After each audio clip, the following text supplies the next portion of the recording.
Hello friends, मैं मीनू आप सभी का स्वागत करती हूँ अपने चैनल पर। आज मैं आपके साथ प्लाजो पैंट की कटिंग और स्टिचिंग का वीडियो शेयर करूँगी।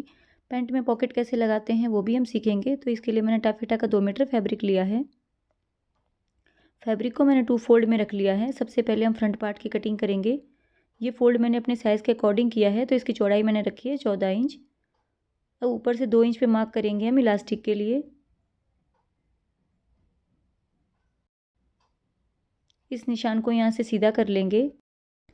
इस निशान से नीचे आप प्लाजो पैंट की टोटल लेंथ के लिए मार्किंग करेंगे। तो जो भी प्लाजो पैंट की टोटल लेंथ आपको रखनी है उसके लिए यहाँ मार्किंग करें। तो यहाँ मैंने 38 इंच पे मार्क किया है और नीचे 2 से 3 इंच एक्स्ट्रा हमें लेना है फोल्ड करने के लिए। तो यहाँ पर मैंने 2 इंच एक्स्ट्रा लिया है फोल्ड करने के लिए।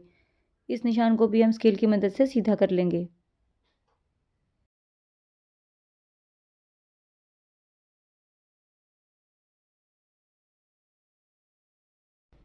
अब यहाँ से कमर के लिए मार्किंग करेंगे। तो यहाँ पर हमें हिप राउंड लेना होगा। तो जो भी हिप राउंड होगा उसका 4th पार्ट करना है और उसमें 2 इंच लूजिंग का लेंगे।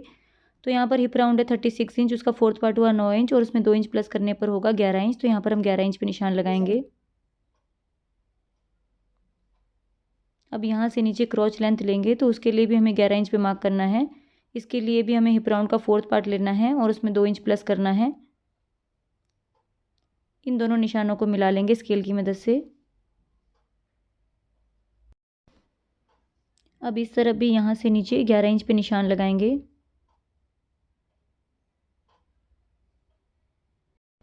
इस निशान को क्रॉच लेंथ के निशान तक मिलाते हुए एक सीधी लाइन ड्रॉ कर लेंगे स्केल की मदद से। अब यहाँ से बाहर की तरफ 2 इंच पे निशान लगाएंगे।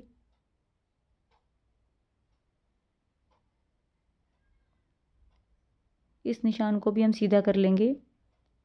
अब यहाँ पर आसन के लिए गोलाई देंगे। अब यहाँ से इस लाइन का सेंटर पॉइंट निकालेंगे। तो यहाँ पर सेंटर पॉइंट है 6.5 इंच। तो यहाँ 6.5 इंच पे मार्क करेंगे।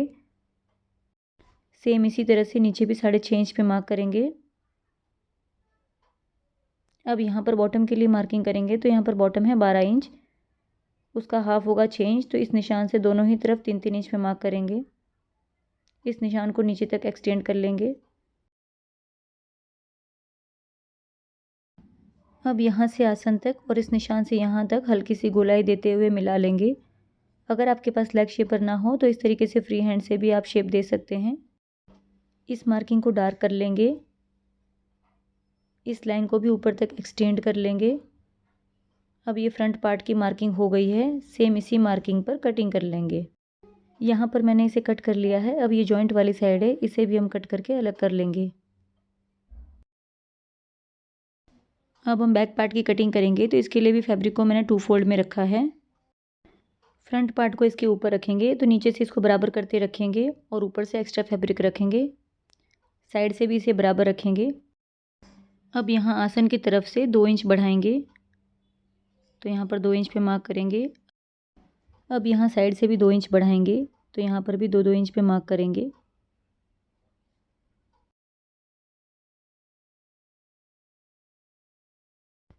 यहाँ से इस पॉइंट को मिला लेंगे और साइड से भी स्केल की मदद से इन निशानों को जोड़ लेंगे।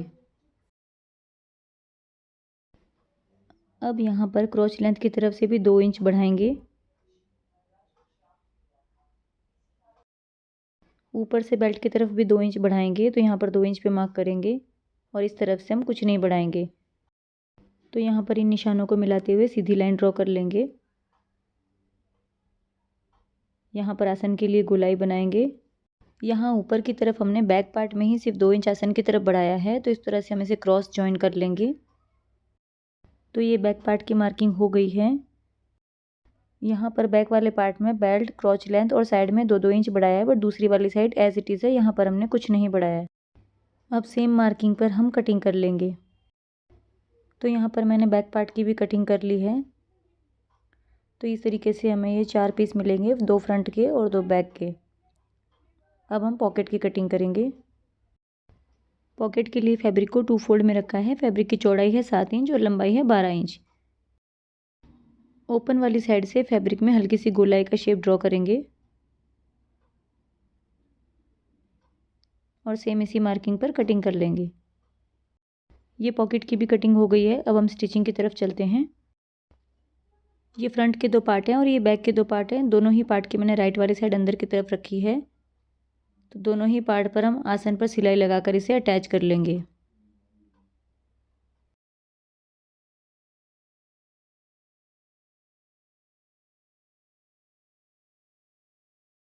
यहाँ पर मैंने फ्रंट और बैक दोनों ही पार्ट के आसन को सिलाई लगाकर अटैच कर लिया है।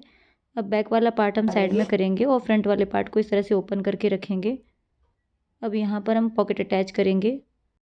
यहाँ पर मैं राइट वाली साइड में पॉकेट अटैच कर रही हूँ, तो इसके लिए पहले हम 3 इंच पे मार्क करेंगे। आप अपने अकॉर्डिंग लेफ़्ट या राइट किसी भी साइड में पॉकेट लगा सकते हैं। अब इस पॉइंट से नीचे हम अपने पॉकेट को रखेंगे। तो यहाँ किनारे से बिल्कुल बराबर मिलाते हुए हमें रखना है और दोनों की ही राइट साइड अंदर की तरफ हो, इस तरह से हमें पॉकेट को रखना है। अब इस निशान से नीचे एक मार्क करेंगे 2 इंच पे और यहाँ से नीचे एक मार्क करेंगे 6 इंच पे। तो यहाँ पर इस तरीके से ये 6 इंच का गैप रहेगा पॉकेट के लिए। अब यहाँ पर हाफ इंच का मार्जिन लेते हुए हमें सिलाई लगानी है। तो यहाँ पर मैंने इस तरीके से मार्किंग कर ली है। इसी मार्किंग पर अब हम सिलाई लगा लेंगे और यहाँ पर लॉक कर लेंगे सिलाई को। अब दोनों ही तरफ स्मॉल कट लगाएंगे। पॉकेट को इस तरह से टर्न करेंगे और किनारे से किनारे मिलाते हुए रखेंगे और जो गोलाई वाली साइड है उस पर हम हाफ इंच का मार्जिन देते हुए सिलाई लगा लेंगे।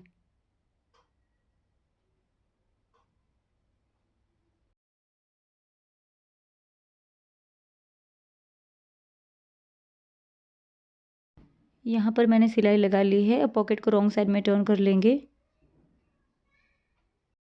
अब इस पर एक कवर सिलाई लगा लेंगे, इससे अंदर से भी ये फिनिशिंग के साथ तैयार हो जाएगा।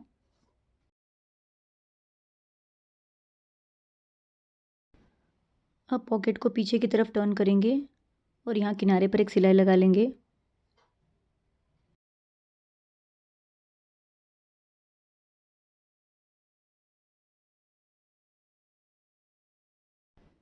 अब ये पॉकेट पीछे की तरफ है, तो जो नीचे वाली साइड है पॉकेट की उस पर हम सिलाई लगाएंगे।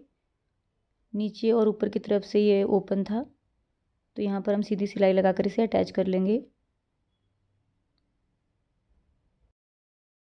अंदर की तरफ से पॉकेट इस तरीके से दिखेगा और इसके ऊपर इस तरीके से बेल्ट आ जाएगा और ये कवर हो जाएगा।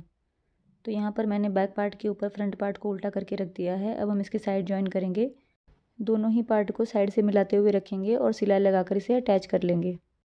तो यहाँ पर मैंने पैंट की एक साइड जॉइन कर ली है। अब ये दूसरी वाली साइड है, तो ये पॉकेट वाली साइड है। अब हम इसको अटैच करेंगे तो दोनों की ही राइट साइड अंदर की तरफ रहे, इस तरीके से फैब्रिक को रखना है और जहाँ पर कट लगाया था वहाँ तक सिलाई लगाएंगे।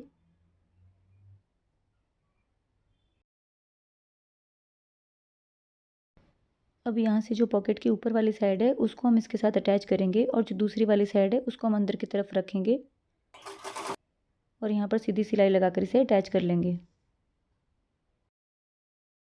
साइड से जॉइन करने के बाद यहाँ पर बॉटम फोल्ड करेंगे, तो इस तरीके से 2 इंच हमने एक्स्ट्रा लिया था उसको यहाँ पर फोल्ड करके किनारे पर सिलाई लगा लेंगे। तो यहाँ पर मैंने बॉटम भी फोल्ड कर लिया है। अब हम नेफे को फोल्ड करेंगे। यहाँ पर बेल्ट के लिए हमने 2 इंच पे मार्क किया था, तो इस तरीके से मैंने पूरे में ही 2-2 इंच पे मार्किंग कर ली है। अब इसको हम हाफ इंच फोल्ड करेंगे और फिर 1.5 इंच फोल्ड करेंगे और किनारे पर सिलाई लगा लेंगे।